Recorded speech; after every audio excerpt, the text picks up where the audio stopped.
હવે જોઈએ વિશેષ અહેવાલ। વારંવાર મળતી બોમ્બની ધમકીઓ, આખરે કોનું ષડયંત્ર?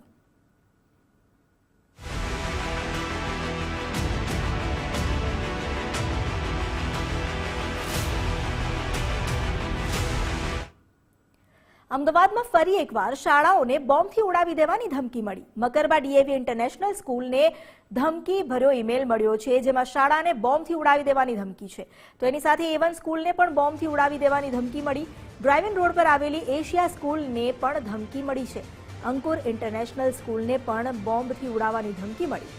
સ્કૂલ પ્રશાસને તાત્કાલિક પોલીસને જાણ કરી પોલીસ બંદોબસ્ત ગોઠવી દેવામાં આવ્યો। પોલીસની ટીમ હાલ તપાસમાં જોતરાઈ છે। વિદ્યાર્થીઓની સુરક્ષાને ધ્યાને રાખીને વિદ્યાર્થીઓને પરત મોકલી દેવામાં આવ્યા છે।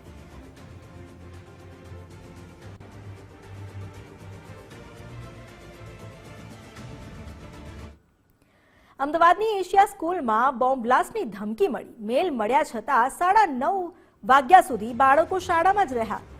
એશિયા સ્કૂલના સંચાલકોની બેદરકારી સામે આવી। ફાયર વિભાગે આવીને બાળકોને તાત્કાલિક બહાર કાઢ્યા। સ્કૂલ સંચાલકોની બેદરકારી સામે ફાયર વિભાગમાં રિપોર્ટ થશે। બાળકોની સુરક્ષા અંગે ગંભીર બેદરકારીને લઈને તપાસ કરવામાં આવશે।